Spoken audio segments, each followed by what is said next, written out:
इस फैसले के बाद सियासी मामलात किस तरह से आगे बढ़ेंगे? What do you think sir? मेरे अपने ख्याल में फैसले का कोई ताल्लुक नहीं सियासत के साथ। अच्छा, फैसले तो इंसाफ पे मबनी होते हैं ना जी। और अगर ये फैसला जज साहबान ने, मुअज़्ज़ज़ जज साहबान ने, जी जी, अगर ये फैसला अपनी समझ और सूझ और बूझ और अकल के मुताबिक और इंसाफ के मुताबिक किया है तो उसको तो फिर अमल भी तो होता है ना। अमल करना तो हुकूमत का काम होता है। तो सर आपकी जो जमात है हुकूमत में है वो इस वक्त अमल करने की पोजीशन पे नजर नहीं आ रही, ना ही मूड उनका लग रहा है अमल करने का। नहीं, वो तो फिर एक कंट्रोवर्सी शुरू हो जाएगी ना, वो टकराव शुरू हो जाएगा दो अदालतों के दरमियान, और दोनों अदारे बहुत इंपॉर्टेंट है। फैसले पर सर आपकी राय क्या है? मतलब सही है फैसला आपको लगता है? क्योंकि पाकिस्तान तरीके इंसाफ एक मैं जब ये पहले फैसला आया था मैंने तब भी ये कहा था कि हमें कुछ रेस करना चाहिए इस फैसले के ऊपर अपने ख्याल के इजहार पे, और वो मैंने कहा था कि ग्रेस करना चाहिए। दूसरा अब मैं ये कहता हूँ कि यहाँ पे जब फैसला एक आ चुका, और उसके लिए मैंने जब पहले फैसला आया था मैंने ये कहा था बजाय इसके हम इस पे कोई बहस करें या इस पे अपने क्या कहते हैं उसको एक्सपर्टीज को अपनी जाहिर करें, बेहतर है कि आप रिव्यू में चले जाएं। रिव्यू तो किया हुआ ना सर, नून लीग ने भी किया हुआ, पीपल्स पार्टी ने भी किया हुआ, लेकिन रिव्यू सर आपको पता है 75% तो रिव्यू वैसे भी इतना एंटरटेन नहीं होते हैं, क्योंकि अगर आपने कोई कानूनी नुक्ता अगर उठाया है तो चलो उस पर बात हो जाती है।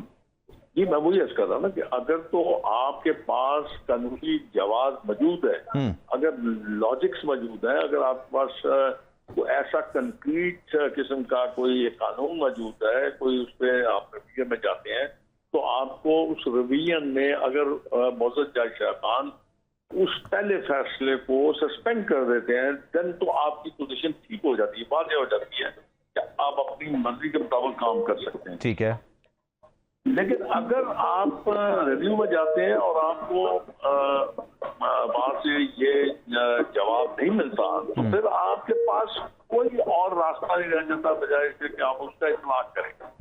और इतलाक हुकूमत ने नहीं करना है, इतलाक करना है इलेक्शन कमीशन। जी, तो सर इलेक्शन कमीशन तो खामोश है सर, छठा इजलास हुआ बेनतीजा खत्म। करना है, देखिए मैं आपको हुक्म सर, फैसला इलेक्शन कमीशन ने करना है।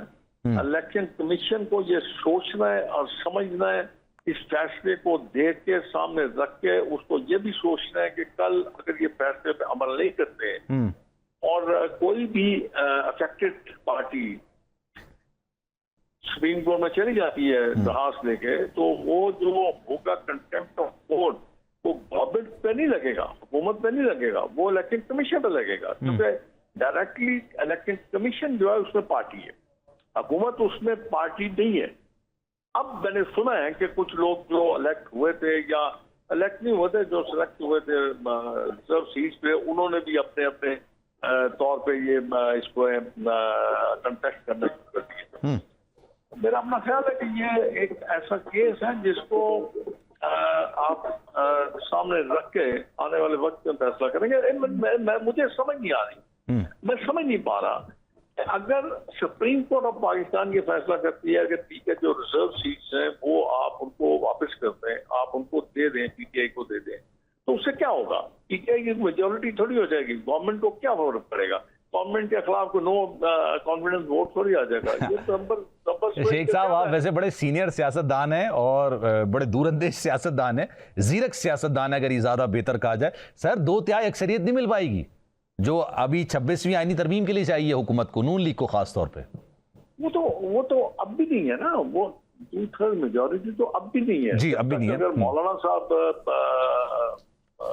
नीचे नहीं उतरेंगे पहाड़ से तब तक तो वो मेजोरिटी नहीं बनती ना, तो इसलिए वो मेरे ख्याल में शायद एकदम मायने नहीं रखती। पता नहीं, मेरा नहीं ख्याल, मैं ये समझता हूँ कि जो असल काम है ना, मैं मेरी समझ और बूझ के मुताबिक जो असल काम है वो है अवाम के मसाइल का हल। अब देखिए, मैं आपको एक छोटी सी मिसाल देता हूँ जी, कि हुकुम आपने साहब। बिजली के नर्स कम कर दिए, बिजली के नर्स कम कर दिए, टैरिफ कम कर दिया, लेकिन उसकी कोई मतलब खातर खा आपको उसकी असरात रिहाई नजर नहीं आ मिल रहा है। सकी, मतलब रिहाई नहीं मिल सकी। इसलिए मेरा ख्याल है कि आप मेरे ख्याल में जरूरी बातों में उलझे हुए हैं, आप गैर सियासी बातों में उलझे हुए हैं।